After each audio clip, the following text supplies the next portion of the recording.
छत्तीसगढ़ की राजनीतिक गलियारों में फिर से तूफान खड़ा हो गया है। बृहस्पत सिंह फिर विवादों में घिर चुके हैं, क्योंकि कहीं न कहीं उप मुख्यमंत्री टी.एस. सिंहदेव पर आरोप लगा रहे हैं कि उनके चलते छत्तीसगढ़ में कांग्रेस की सरकार नहीं बनी। ऐसे क्या क्या मुख्य कारण थे जिनके वजह से छत्तीसगढ़ में कांग्रेस की सरकार नहीं बन पाई, इसके बारे में आज जानकारी एकत्रित करके हम आप सबको बता रहे हैं दोस्तों। क्योंकि जिस प्रकार से इससे पहले भी टी.एस. बाबा और बृहस्पत सिंह के बीच में जो विवाद घिरा हुआ था, जो मामला था, वो कहीं न कहीं सलटा हुआ था कि जैसे ही छत्तीसगढ़ में विधानसभा चुनाव हुआ और जब इसका परिणाम आया तो खमियाजा कहीं न कहीं कांग्रेस को भुगतना पड़ रहा है। तो बृहस्पत सिंह ने सीधे आरोप लगाते हुए बोल दिया कि टी.एस. बाबा के कारण छत्तीसगढ़ में कांग्रेस की सरकार नहीं बन पाई। मुख्य ऐसी क्या क्या मुद्दे हो सकते हैं जिसके चलते छत्तीसगढ़ में कांग्रेस की सरकार नहीं बन पाई। ऐसे अगर बात करें तो बृहस्पत सिंह के जिस प्रकार से मुखारबिन से जो शब्द सुनने को मिला, वो कहीं न कहीं छत्तीसगढ़ की राजनीति में सही साबित हो सकता है। कई ऐसे न्यूज चैनल वाले हैं जिनसे ये उम्मीद और कहीं न कहीं विश्वास लगाया जा रहा है कि जो बृहस्पत सिंह है, पूर्व एमएलए रामानुजगंज विधानसभा सीट से, और वो कहीं न कहीं सही बोल रहे हैं। चलिए मैं आप लोग को बता देता हूँ कि ऐसा क्या क्या उन्होंने कहा। उन्होंने सबसे पहले कहा कि छत्तीसगढ़ में कांग्रेस की सरकार नहीं बनी, तो इसका मुख्य कारण यही है कि टी.एस. बाबा, जो कि 30 से 35 विधायकों का, पूर्व विधायकों का टिकट काट करके नए चेहरों को कहीं न कहीं टिकट दे दिया गया, इसके चलते छत्तीसगढ़ में हार हो गई। और दूसरा बात उन्होंने कहा कि कोई भी विधानसभा क्षेत्र में उन्होंने ना ही दौरा किया और न ही कभी लोगों की समस्याओं को सुना।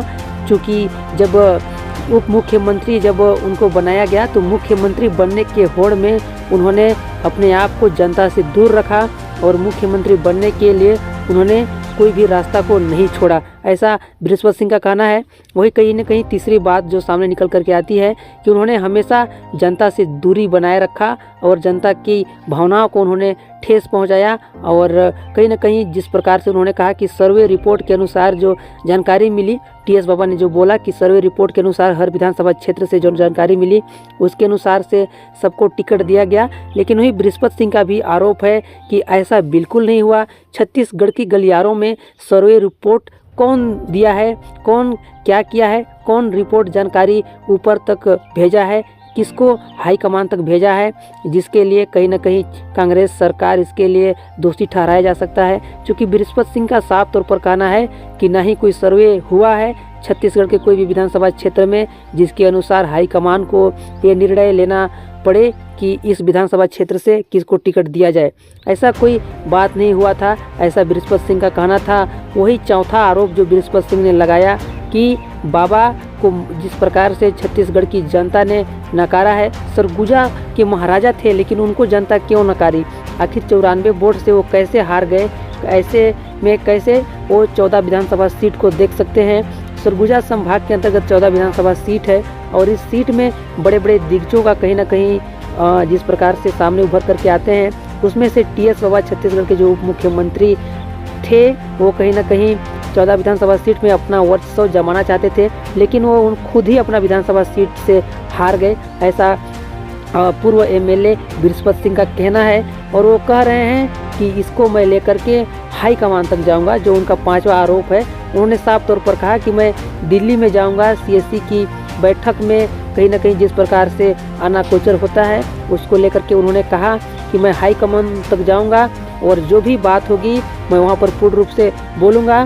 क्योंकि छत्तीसगढ़ में अगर कांग्रेस की सरकार देखनी है तो लोगों की मानसिकता को बदलनी होगी। बाबा इसलिए हार गए क्योंकि उन्होंने छत्तीसगढ़ में अगर जनता की सेवा करना भूल गए तो छत्तीसगढ़ में उसकी सरकार नहीं बन सकती, ऐसा बृहस्पत सिंह का कहना है। और आरोपों पे आरोप लगाते आ रहे हैं बृहस्पत सिंह। हालांकि बाबा का साफ तौर पर नॉर्मल जवाब होता है कि जो उनका मन करे जाए, हाई कमान में जाने का मन कर रहा है तो वहाँ पर जा कर के वो अपना बेबुनियाद बयान दें, उससे मेरे को कोई फर्क नहीं पड़ने वाला है, ऐसा बाबा जी का कहना है। बृहस्पत सिंह का जिस प्रकार से आरोप है उस पर आपका क्या कहना है और टी.एस. बाबा को लेकर के आपकी क्या राय है, कमेंट बॉक्स में लिखकर जरूर बताएं। छत्तीसगढ़ में कौन मुख्यमंत्री बनेगा ये भी बताएं।